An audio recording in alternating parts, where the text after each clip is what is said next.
Hello, everybody. Welcome in to the NBA Front Office Show. I'm Trevor Lane. He's Keith Smith, and we made it. It's here. NBA opening night. Let's go. Keith.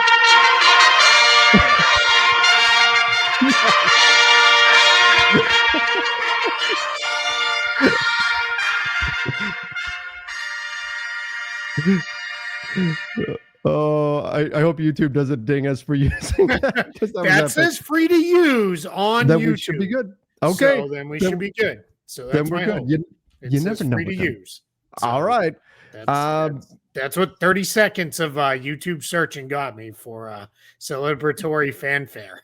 Well, that is celebratory indeed. We've made it. I got a terrible night's sleep last night because I was so excited for today. I woke up so many times, like just ready to go for the NBA season to start up tonight. Keith, it's been a long off season, but we're finally here. Yeah, it's funny. I was telling someone today, I'm so excited and I know it's coming and I can't wait. And yet still parts of the NBA season starting sneak up on me a little bit, like all the extension stuff in the last couple of days and all the roster stuff. And it's just a million things going on. But I said it on this show. I say it all the time to people. I love the transactions and the trade rumors, all that stuff. But my favorite thing about the NBA is basketball. And it is back tonight. I cannot wait to watch the two games. Tonight will be fun. I really like the second night when we get that first full league pass night. And you can bounce all around and watch, a whole bunch of different games and everything. I am beyond fired up. I can't wait. That's the drinking from the fire hose night. The second, there's so many games going on all at once. Trying to keep track of everything's difficult. Tonight, we get to lock in on just two games. It's almost like this. It gets you ready a little bit because tomorrow night, boy, we're going to be scrambling, keeping up with all of it. But I can't wait. We do have some news to get into on the show. We've got an extension that came out after we recorded yesterday because, of course, that we knew that was going to happen. We've got some contract decisions too. Yeah. Right at the end of it, we were like, well, there'll be at least one more. And there was. So. And there was. And it's a good one. So we'll talk about those, get into a few of the news bits from around the NBA, and then get ready for opening night. So let's start here. The Indiana Pacers did a little bit of business and got an extension done with Aaron Nesmith. And Keith, I love the value on this for the Pacers. I'll pull up the tweet here, but I thought this was phenomenal value to lock up a wing like Nesmith the way the Pacers did. Yeah, and this was one of those, we talked about it yesterday.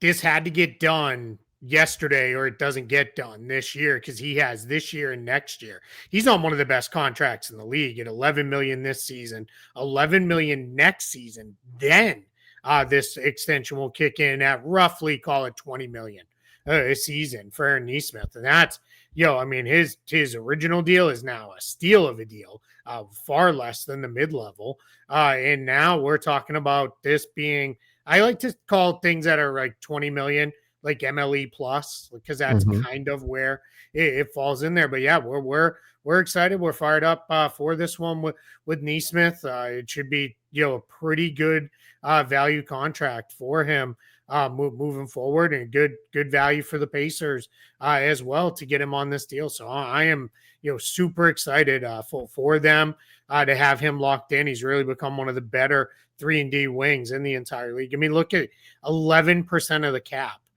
for that contract for Nesmith. Just unbelievable value. And we talked about this dynamic a little bit yesterday. Like, if Nesmith was hitting free agency, would he get more than this? Probably.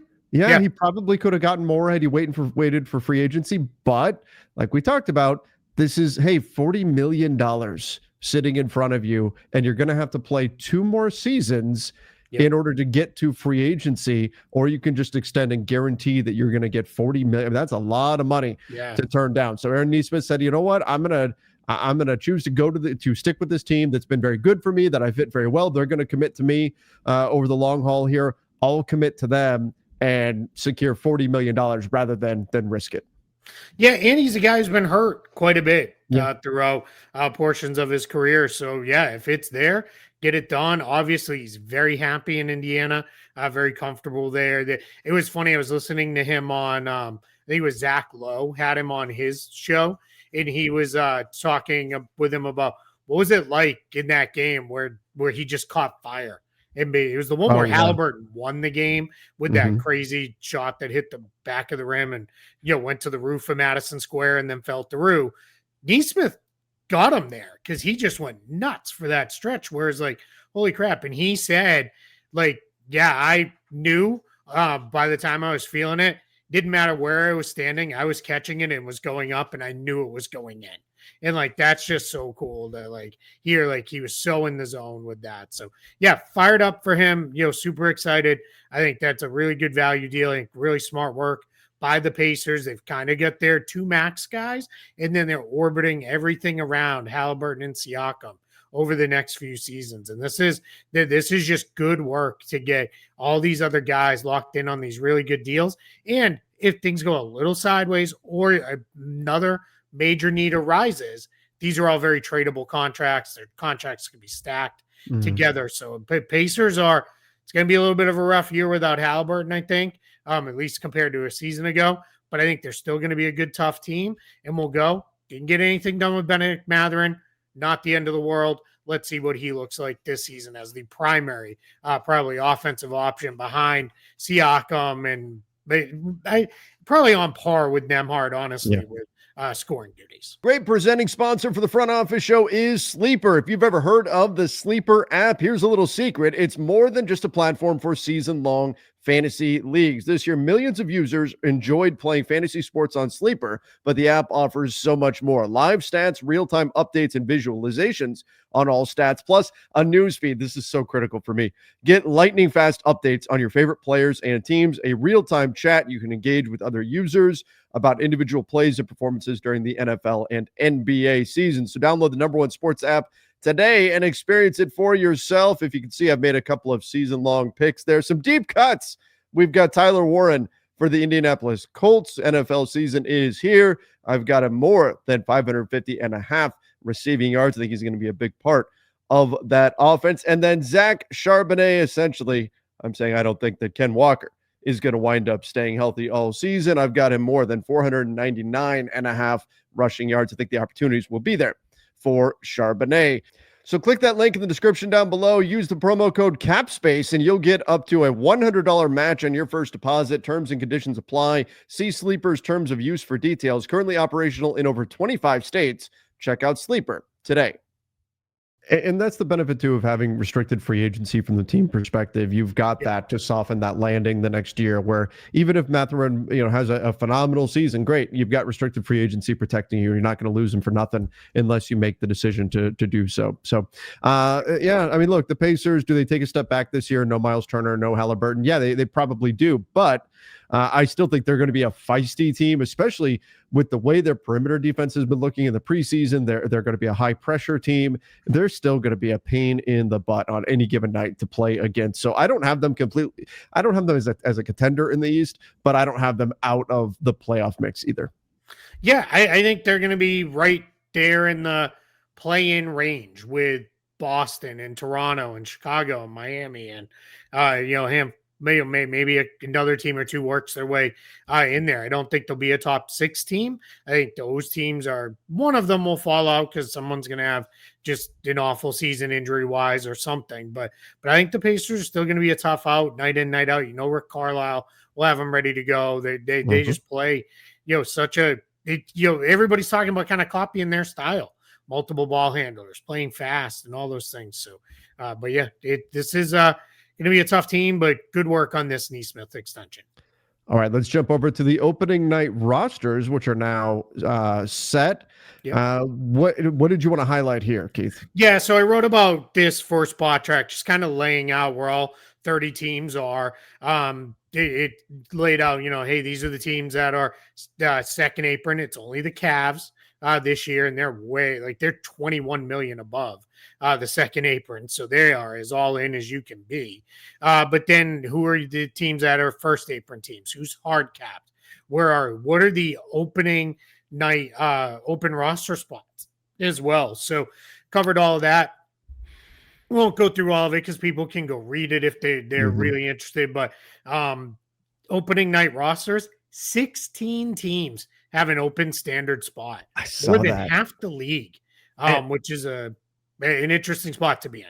And a lot of them can't even, or there's at least a handful 6. of them that can't even sign a player if they wanted to because their apron situation, they're hard capped, and so they can't add another player. Keith, my first thought, because I believe I saw your tweet talking about this on X, but my first thought when I saw that was the NBPA can't be thrilled with that and the way that because that's 15, 16 jobs really that aren't being filled right now that could go to players. I wonder if that's something that comes up. Obviously, there's plenty of things that we could talk about that would be collective bargaining in the next agreement, but I just can't imagine they're excited going into the season with 16 open roster spots like that. Yeah, and these are things where, a lot of people were like, how, same kind of thing you're saying is like, how do they feel about this? And the thing I always say is every CBA negotiation is a give and take. They got some stuff elsewhere. And for some of it this is where it is. Now, I will say this. There is language that the NBA has to average 14 and a half roster spots filled by the time the league year wraps up. Otherwise, then you go into like a probationary year. And if it happens one more year after that, they can eliminate the third two-way contract. So they technically, can say they're not there right now. Yeah, and and I wrote extensively about this a year ago. I've relinked it several times on my profile. And it's actually linked at the very top of this article that you have pulled up as well. The NBA has what I call the vanishing 15th roster spot. Like teams just aren't filling that spot. There's a lot of reasons. There's two-way concern, the extra two-way spot. There's the apron concerns. There's luxury tax. And there are some teams that are like, why are we going to do it? But in that article that I wrote a year ago, I got coaches, players, agents, and front office execs to give me quotes about, where we're at with this. And one that was really telling for me was, it was an executive, and I kind of closed the piece with it, was he said, if you're that worried about your 15th roster spot, I would say you have a whole lot to be worried about beyond that. Fair. But to your point, these are spots that are going unfilled. Every team will fill to 15. Everybody does eventually. It's just, like you said, some of these teams, the Knicks, as structured today, with the very little bit of room under their hard cap, the Knicks can't fill the spot until April 2nd. So we are talking 11 days left in the season and 5 games. So they cannot fill until we get to April 2nd with that. So a little bit of a rough spot. There's 2 open two-way spots, Cleveland and Brooklyn, unless they filled them within the last 15, 20 minutes.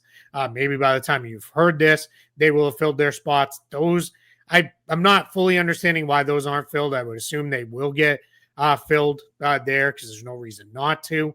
But we're just in a spot where we get a lot of open roster spots, which means probably still a lot of stuff to come for teams over the next couple of months here. I will say one other thing. Bobby Marks noted we're going to be like a week into the season, and the poor Memphis Grizzlies will already be ready for a hardship spot because they already have 4 guys out on long-term injuries. We'll get into the new one a little bit later in the show. But that's just like, what the heck? Like, season ain't even started yet. We're already talking about, well, you can sign a hardship guy. Like, that's not where we want to be. No. Definitely not. Definitely not. Injuries already hitting the Memphis Grizzlies very hard, and we'll get there in just a moment. But as you said, those spots will get filled. I think maybe the soonest one is going to be, we know Seth Curry is going to sign with the Warriors. Yep. It'll just be a few weeks into November, I believe, when they're able to actually. There's been a little bit of buzz that they may wait another couple of weeks just to give themselves a little bit more buffer than kind of using up every dollar that they have under their second apron hard cap. So we'll see with that, but that's going to be where that goes, unless something crazy injury wise happens with them between now and then. All right, another decision made. The Lakers picked up Dalton Knecht's rookie scale option. They had until, I believe, the 31st to make the decision on that, and so they decided to pick up that option. That means he will now be on the books next year at $4.2 million, at $4 million this season. And obviously the hope from the Lakers side of things, I talked about this a little bit already on Lakers Nation, but it's that the shooting form, which they still believe in. He has a great looking shot. Hasn't gone in enough over the summer and preseason, but they believe ultimately those shots will start falling. And then as the rest of his game develops, they're hoping he can kind of recapture some of the fire that he was playing with for points of last season. So are you surprised at all by this decision? It was last year, Keith, we were talking about the surprise that the Lakers declined the team option on Jalen Hood-Schifino. Put in a similar spot here, the Lakers went ahead and picked up the team option on Connect. Yeah, I think with Jalen Hood-Schifino, they had kind of seen enough that maybe he wasn't going to get there. Connect as a rookie played in 78 games, so basically the entire season.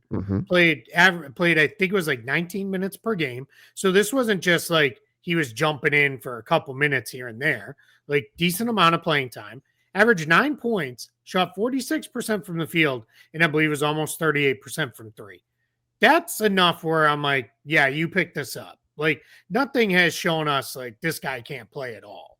Like right. I think you got to pick it up. I saw some Laker fans being like, well, I guess that's it. We're not using cap space. Well, come on. I put out my early cap space projections. Yeah, the Lakers could add 4 million more or so in cap space and Ben had like 58 million. Guess what? They still can. Somebody will pick up Dalton Connect for $4.2 million if they need to move him. That's not even that's like a, minuscule thing right there. And if he even has just another similar-ish season, somebody will be like, hey, that's some shooting and scoring that we can use, even if he's not in a spot with the Lakers. To answer a popular question, semi-related, because we're talking about the Lakers and potential cap space, yes, to get to 50+ million, that means LeBron is not on the books anymore. That means he's been renounced, signed somewhere else, or there's an understanding of LeBron will come back, but it's going to be for some different number or whatever. So I'm just kind of presenting this is where they could get to in a very reasonable world with this. But yeah, I'm fine with picking up Connect at 4.2 million, because if for some reason that's the sticking point, yeah, it'll probably cost you a second round pick, but you can get out of it fairly easily. Right. And on the flip side, the boom potential here, he goes out there, he goes on a heater again, he's playing well. The next thing you know, you've got a player who can fill, I think, a needed role. They were dead last in scoring per 100 possessions in terms of their bench scoring. They could use somebody who can come off the bench that could fill it up. Right now, he's not playing at that level, but they could also probably use a positive value trade chip. So I think there could be a lot of benefits from Dalton Connect getting things going.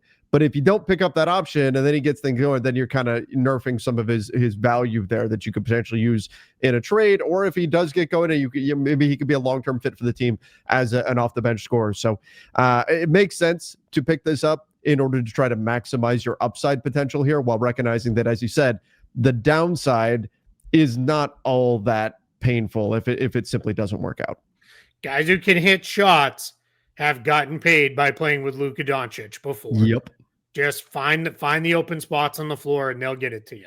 Like whether it's Luka, LeBron when he's playing or not. I'm curious to see what the rotation looks like tonight. Obviously, we aren't going to break down pregame here. I know you've already done a lot of that for Lakers Nation. There's a whole show on Lakers Nation right now, all about previewing Lakers Warriors. Yep. So the Lakers are coming in a little shorthanded, so we'll see how it all comes together. But there's definitely a spot for Dalton Connect as long as he's making shots. All right, let's jump over here. The NBA is seeking an understanding about the Clippers and aspiration. Aren't we all? I think everybody is still asking, why? Why would anybody pay Kawhi? That's the information that's just we don't have the answer to, and it's why people are filling in the gap, the information gap that is out there right now. Why would anyone pay Kawhi Leonard $48 million to endorse a company without actually having to do anything? And so people are jumping to, nefarious reasons why. And there's a lot of, intel out there, a lot of information about, what may have really been going on. But the NBA says they want to make sure that they are fair to Steve Ballmer, fair to the Clippers. They go through the whole process. They look through everything and they try to get a real sense of what happened. And that's exactly what they have to do and what they should do, regardless of whether it's the Clippers, the Knicks, the Magic, the Blazers. It doesn't matter. Whatever team it is, everybody should be given a fair chance to defend themselves and see what's really going on. So the NBA wants to figure this out, wants to see what's happening here and get a sense before they jump to any conclusions or rush to anything and all of that. Keith, Adam Silver mentioned this too. means this probably isn't getting resolved anytime soon. It's not happening tomorrow or anything like that. They're going to make sure they do a thorough job.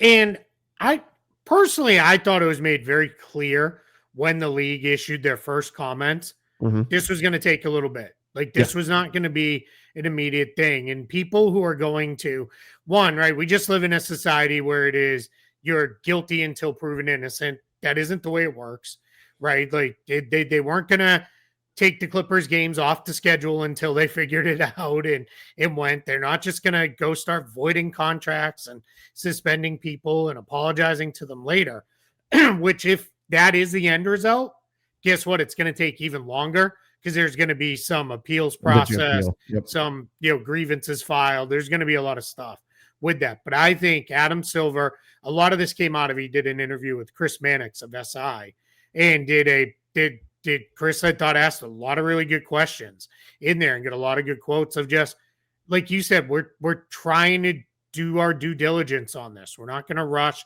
into anything. And part of the reason why is because this has potentially massive ramifications. This is not we think you probably tampered, so we're taking away a second round pick. Like, yeah, if that happens, it kind of, all right, it is what it is. You can do that a little bit quicker. We're talking big fines, big suspensions, maybe loss of multiple picks. Potentially, if they want to go there, contracts being voided, we'll see what all that goes through. So they're not going to rush. The Clippers are going to go into the season relatively whole and relatively healthy to start the year. It looks like so we'll kind of see how it all comes together here. But yeah, I think this is the right approach. I get it, right? We all want resolution to this. I want it too because I want to know where things going. But I think you're better off. Take your time, see it through, and figure it out. I don't think anybody should jump to that means, well, nothing's going to happen, and they're going to – I wouldn't say that at all. Sometimes things take a while, and then they drop the hammer later. We still don't know how that's going to play out. I need the Thor. You want me to put the hammer down? I need that clip to play for whenever we talk about this. But yes, you're right. There needs to be patience, and – that's not an easy thing. And there's legitimate discussions about whether or not people can sit through a 2-hour, sporting event at this point. Patience is not something that we have a lot of these days. So I understand people getting frustrated. And again, we want to jump to immediate conclusions and make concrete decisions on everything that is everlasting and all of that. But we just have to let this process play out and see what the NBA ultimately comes back with here. Yep. Absolutely. All right. Yeah, let's do it. I should find the horn sound. That's the wah wah. Right. That feels like we'll end with something fun at the end. Okay. I like just to pick things up a little. Let's do it. Okay. Ty Jerome out for. We just talked about Scottie Pippen Jr. was going to miss at least 12 weeks for the Grizzlies. Now Ty Jerome out as well, dealing with a calf issue. The Zach Edey is out. Brandon Clark. We had Jaren Jackson Jr. was dealing with stuff. John Morant is good to go for opening night, but he's been dealing with stuff. This is the team that a couple seasons ago had their whole season wiped out by injuries. Had so many players injured. What was it, Keith? The number 33 was it? They had 33 different players played for their team over the course of the season because they had so many guys coming years ago. Yeah. And now here we are again. The Grizzlies getting hit bad by the injury bug, and they've yet to play even a single game. This is brutal, especially when we're talking about, hey, if Ty Jerome was out, they would say, well, at least Scottie Pippen Jr. can handle the backup guard. No, SPJ is out as well. So this is a tough spot for the Grizzlies to be in. Yeah, if you like Javon Small, who's on a two-way, Cam Spencer, who got elevated from a two-way, those guys are going to have to play because you need backup ball handlers behind John Morant. Yes, the Grizzlies can and will run a lot through Jaren Jackson Jr. in moments. I think they're probably going to have to early season stagger Triple J and Ja quite a bit because you're going to want one of the two of them on the floor. Jalen Wells is going to take on a much bigger on-ball role as well this year. I'm very excited about his potential where he could go. But yeah, this is just a bummer. Like I said, we're opening the season and you got to get, I think it's 3 games in before you can apply. But we know all these guys are going to be out more than 3 games. I mean, Ty Jerome might be on the front end of the return times of this group. Edie's maybe around that too, but this is just just brutal for Memphis. And again, broken record here, but you can't fall behind in the West. You fall behind, it's going to be too hard to dig yourself out of it. Still a lot of good players there, a lot of talent in Memphis, but they definitely gotta get some work done. Yeah, this is very, very brutal for Memphis on the injury front. Yeah.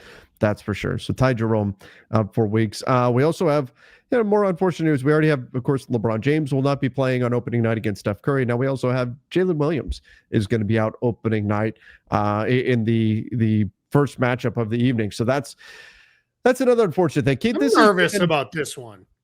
Nervous in what sense? So he had the wrist surgery after playing through the right wrist injury all the way through the playoffs. And he talked about how there were games where like he didn't want to shoot because it was too painful to shoot the ball. Had that surgery, and we're still not ready now. And this wasn't one of those like he had the surgery in September 1st. Like he had it a while ago. Time. I think it was Tim McMahon said when he was visiting Oklahoma City, Jalen Williams was only shooting with his left hand. Like that's not great. Now, Thunder are awesome. They've got all kinds of depth. They'll play their other guys, but I'm just a little bit nervous that here we are. And this is the one injury from them. We know Nikola Topic is out for a while after an unfortunate testicular procedure. Thomas Sorber's out for the year. Kenrich Williams is out for a while. Isaiah Joe is also out opening night. That doesn't sound like it's anything too serious, but we don't have definitive timeline on Jalen Williams. It's just, he's not going to play opening night. It's kind of all they've said. But if this was within the last few weeks that these reports of him shooting lefty only were coming out, I don't know. I'm just a little bit nervous about it.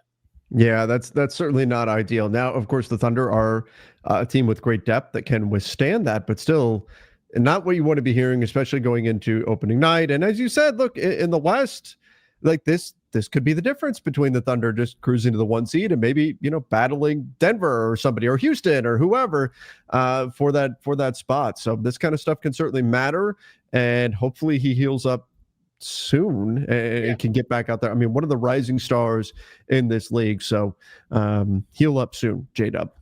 All right, let's pick it up. Let's have some fun. It's opening night, right? We should be fired up and excited and ready to go.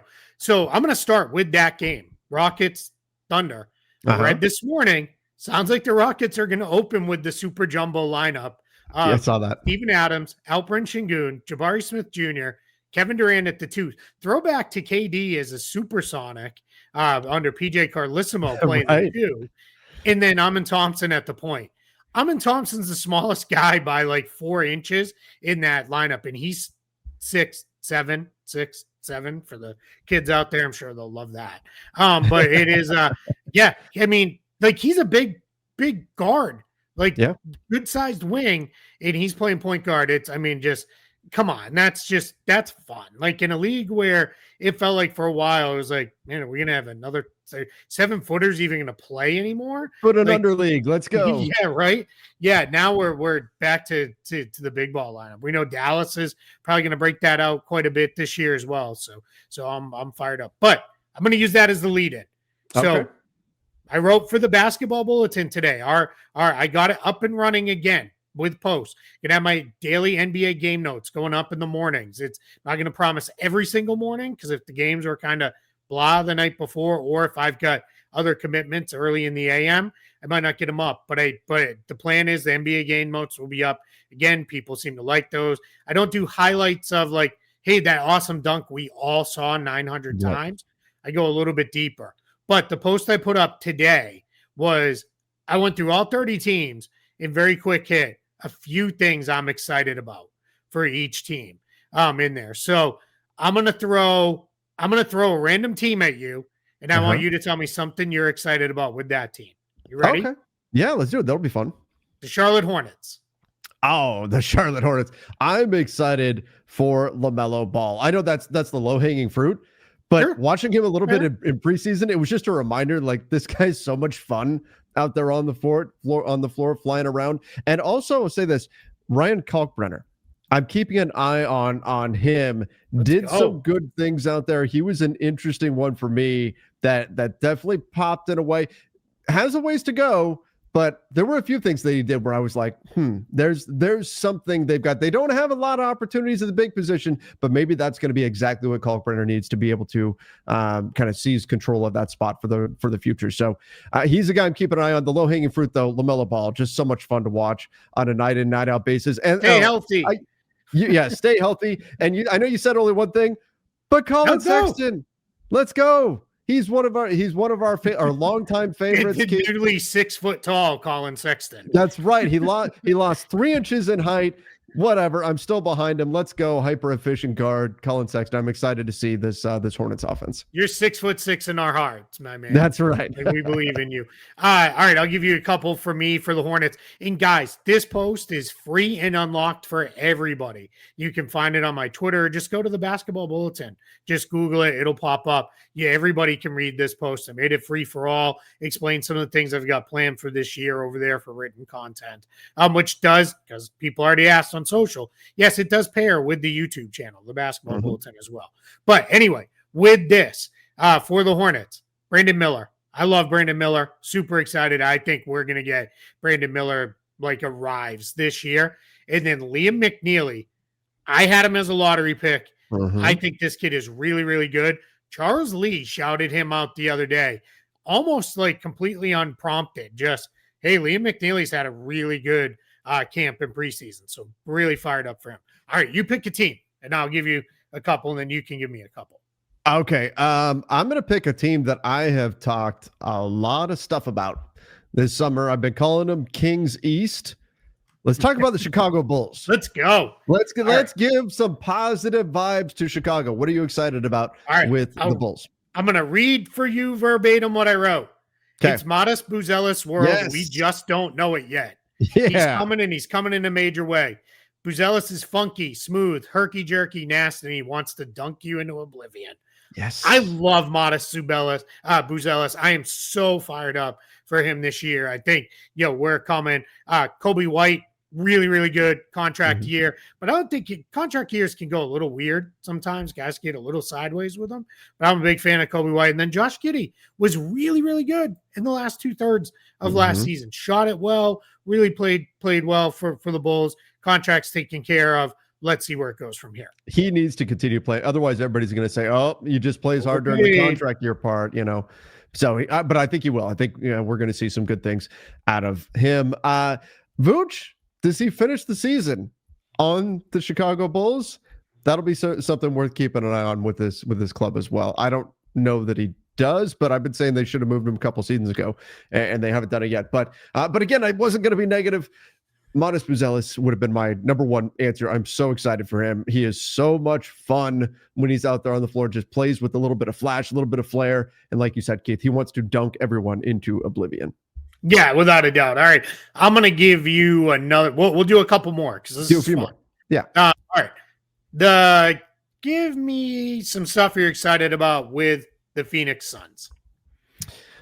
The Phoenix Suns, they're in a weird state of transition, but come on, Maluach, checking him. We saw some good stuff from him in preseason. I'm excited for what he could do. His ability to step out, shoot the three every now and then, explosive athlete, those super long arms, the ability to throw down.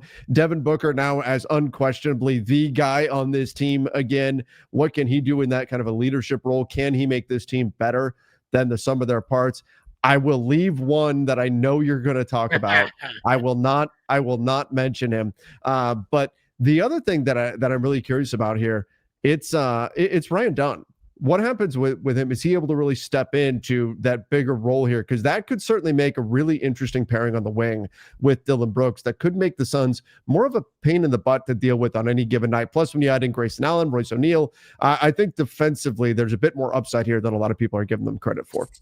Yeah, and like you mentioned, Maluach can hold it down inside when he's ready. What I wrote about him is I think he may end up being the most improved rookie from game 1 to game 82. Like we may see him just really level up as the year goes. But yeah, anywhere else would I go with the Suns except my guy? Let's go. Is he going to start? Is he going to be part of the center rotation? Is he going to be part of whatever they cobble together at the power forward spot? Because they don't really have power forwards on this team. I don't care. Play him. Good things happen when you play so make it happen. And then I wrote this. prediction. I think by like Christmas-ish, everybody's going to be saying, you know who I like? Colin Gillespie. He should play more. Good things happen when he gets to play. So there it is with the Suns. All right, you pick. Okay. Let's go. You know what? In honor of their World Series berth here, let's go with the Toronto Raptors, with the Blue Jays making it. Let's show some love to the city of Toronto. All right, Toronto. What a weird team. Yes. But it might just be weird enough to work. Like, it's kind of funky. There's a lot of dudes that are right around the same size, like Team 6'9" or whatever it was they were calling it. Like, they haven't fully abandoned that. There's a lot of guys that, how is it going to work with Barnes and Ingram and Barrett and Quickly and Pirtle, and then guys coming off the bench? I'm really not sure, but it might just be weird enough to work. Brandon Ingram.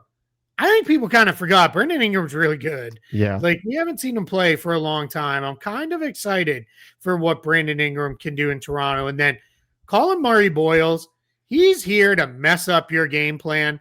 He is a defensive, like, wrecking ball. He is going to just come in and do stuff, and that's how he's going to force his way into minutes. Coaches love guys who defend. If you will defend, even if you can't do a whole lot else, they're going to get you on the floor, because if you go out there and Colin Murray-Boyles, he can do some other stuff too.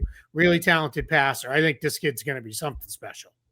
Yeah, I think those are all great shout outs. Brandon Ingram, the Pels weren't necessarily in a rush to get him back on the floor last year, so he was kind of the forgotten man out there. I think he's going to remind people how good he is. I think Emmanuel Quickly, who has some, talk around the NBA about is he really worth the contract that he's on? I think he can surprise some people this season. And I also want to shout out Grady Dick, just for doing play-by-play for Raptors games always a little bit uncomfortable. So that's always a fun one right there.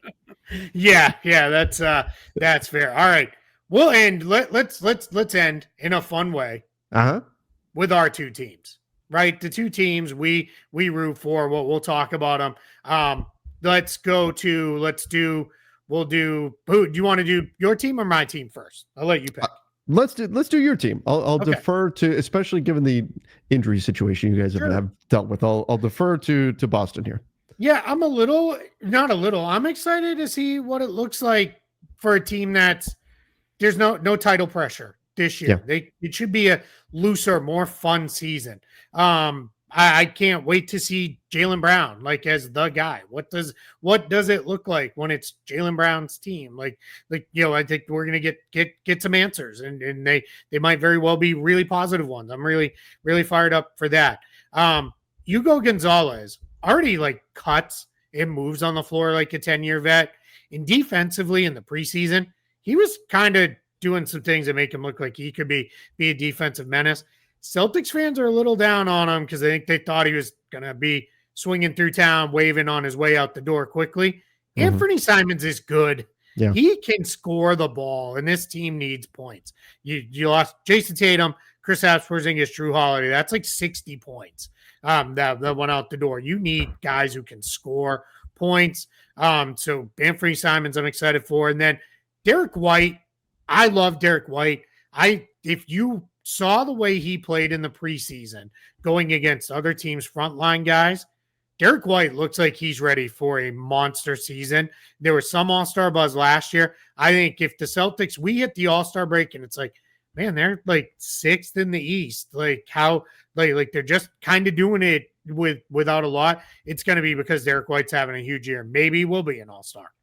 Yeah, I do think overall, I think a lot of people are very down on the Celtics because no Jason Tatum and the trades that they made, but I think they're going to be better than people think. I kind of like the Pacers, where people are expecting them to just be gone, bottom of the, terrible. And because we live in this world of the extremes, you're either a contender and going to just tear through everybody, or you go the complete other direction. I think they're going to be right there in the mix. There's still enough talent on this roster to do something here. Like you mentioned, Derek White is absolutely phenomenal. I like that he's getting a lot more praise lately. He's getting a lot more attention lately, but this is a guy who, especially since playing with Team USA summer before last, but he is excellent. I think he's primed for a big year. Jaylen Brown as well.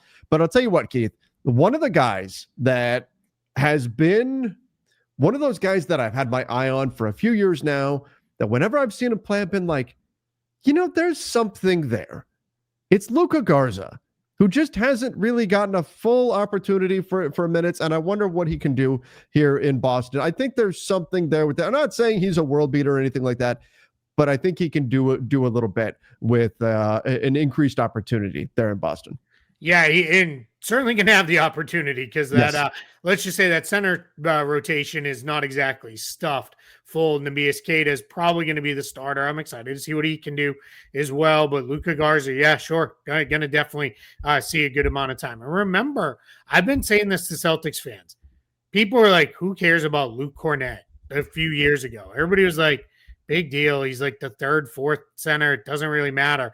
And then Luke Cornett ended up by the end of the title run and the end of last season, he was somebody who kind of mattered and then got a nice contract from the Spurs just by kind of doing his things. And Luka Garza is a more skilled offensive player than Luke Cornett was. Mm-hmm. He's not the defender. Luke Cornett is actually a pretty good defensive player. I mean, we saw that Knicks game where he basically won the game almost by himself with 6 blocks in the playoffs and everything. That was after Tatum went down. But it's Garza is there. And I'll go back to just to wrap it with the Celtics point here. I am fired up because after Tatum went down, once everybody was past the like, man, this sucks. I'm so angry. But it is like, all right, well, there's still games to be played. Like, let's go. People were so like, they rallied behind like, let's just have fun again. Yeah. Nobody expects anything. And I think that's going to be a lot of what this year is. And that generally, when there's no expectations, that leads to fun season. And it's been a decade since the Celtics have played with no real expectations. And that's not where you want to be. But the plus side is the sky isn't falling if you drop a random game on a Wednesday night in January. Yep. Yeah. You lose a couple in a row. Hopefully nobody's asking for the coach to be fired and all the other crazy stuff that happens. But all right, let's go to your Lakers. Lead us off. Okay. The Lakers, a lot of stuff, obviously, to pay attention to. DeAndre Ayton, this is it. This is his chance. We've been talking about it all summer. This is his chance to prove the doubters wrong. We'll see if he can do it. He's got the bright spotlight on him now. He's effectively in a contract year with the player option next year. Had a lot of stuff talked about him on his way out the door in Portland. And he knows. He's said very clearly, he knows the opportunity that he's presented with here. He could be the long-term fit at center next to Luka if things go well this season. If they don't, then it's just another misstep. And what's been, I think, he's not a bust or anything, but a disappointing career, I think, for a number 1 overall pick, at least up to this point. So Ayton, certainly a guy to keep an eye on this season. Slim Luka, I think he can, if the Lakers can win enough games, can he be in that MVP discussion? I think that he certainly can. He looked phenomenal for Slovenia, so he's going to be a lot of fun to watch this season. I think the defense has improved a little bit. Not that he's suddenly an all-world defensive player, but he has got a bit better now that the weight loss has certainly kicked in here. The real thing to watch for is his endurance in the fourth quarter. Does that improve now that he has slimmed down? And then contract year, Austin Reeves. This guy has everything to play for. He bet on himself.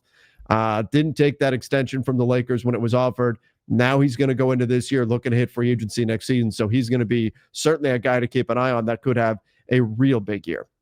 Yeah, you hit on one. I had Austin Reeves as well, contract year. Let's see what that looks like. I think big year coming for him.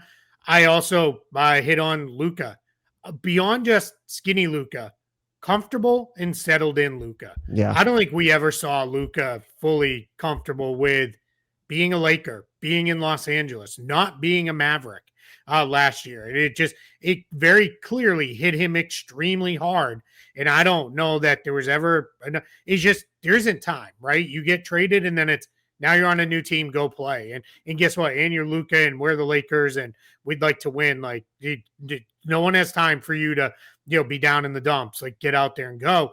And it's not that he played poorly. It's just, I am nervous for the rest of the league, what it might look like with Luka coming in like, all right, I'm good. I'm here now. I'm ready to go. And kind of feeling like this is his team a little bit too. Mm-hmm. I will also, we don't know when it'll start, but I'm just going to enjoy every minute of LeBron James that we get the rest of his career. Yeah. Because nobody better than himself has said, we're closer to the end than we've ever been.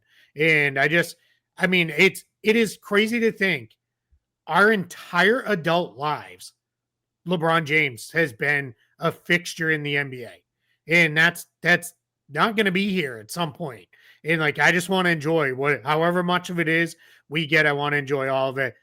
And then the only negative item I put in this entire piece that I'm super excited about is Marcus Smart in purple and yellow is disgusting, and I don't ever want to see it. So if I can get the NBA with our new partnership with them, give me a blur on that when he's out there on the court. I'll know where it is, and I don't have to look at it. But I don't want to see it. It's gross, and it makes me want to throw up in my mouth every time. Keith, I'm going to send you a Marcus Smart jersey, a Marcus Smart Lakers jersey.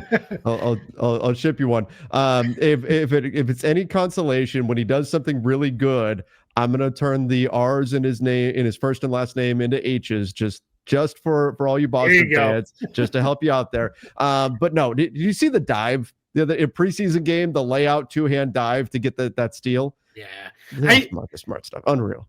I am excited that Laker fans are going to get what everybody else is kind of like Celtics fans had, where it's like, holy crap, when you watch this guy all the time, you all of a sudden are like, it's a whole new level of like, wow, like the things he does.